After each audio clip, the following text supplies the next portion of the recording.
Magandang araw mga tol, mainit na boxing news ngayong araw. Conor Benn panalo sa kanyang muling pagbabalik matapos ang 1.5 taon. May bagong kartada si Conor Benn na 22 wins, 14 KOs, walang talo. Panalo nga po siya via unanimous decision. Tinalo niya ang Meksikanong si Rodolfo Orozco na may kartadang 32 wins, 24 KOs, may 4 na talo. Matibay at palaban itong si Rodolfo Orozco mga tol dahil isang Meksikano.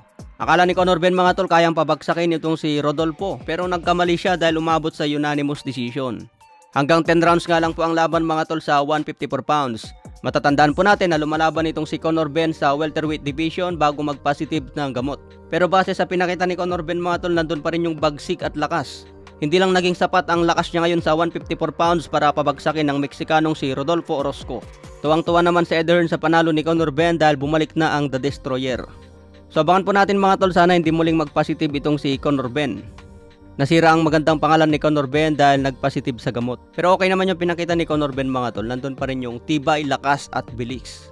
Sadyang matibay lang talaga itong mga Meksikano. Alright, sa ibang banda naman mga tol, Tank Davis may rumors na mapapalaban kay Keith Thurman. Kung nakapalo kayo sa mga balita natin mga tol noong 2021-2022, talagang binabalita na yung Keith Thurman versus Tank Davis sa welterweight division. Ngayong 2023, lumabas na naman na posible daw maglaban sa catchweight na 145 pounds.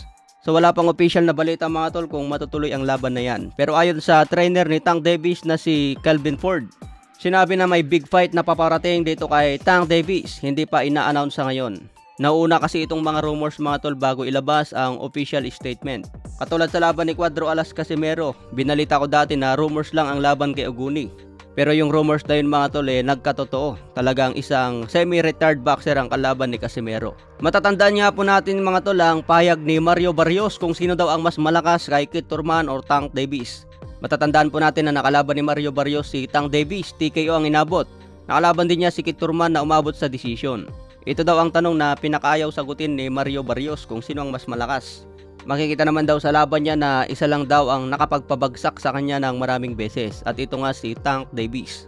So parang sinasabi dito ni Mario Barrios na may kakaibang lakas si Tank Davis kahit mas maliit kumpara kay Thurman. Pero kung maglaban itong dalawa sa welterweight division mga tol, kanino kayo papanig? Hindi ito magiging madali para kay Tank Davis pero hindi rin imposible na kayang manalo si Davis.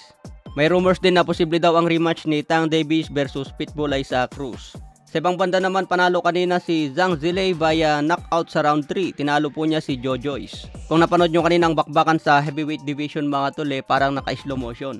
Pero kapag tumama naman mga tol, siguradong star sa langit. Kaya nung matamaan si Joe Joyce sa 3rd round, bulagtak agad.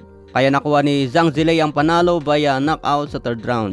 Matapos manalo si Zhang Zhilei mga tol, hinamon niya agad si Tyson Fury. Pero WBO mandatory ito ni Alexandre Usyk. Hawak ngayon ni Zhang Zhilei ang interim WBO. Isang Chinese nga itong si Zhang Zhilei mga tol, kaya abangan po natin kung mapalaban ito sa World Champion.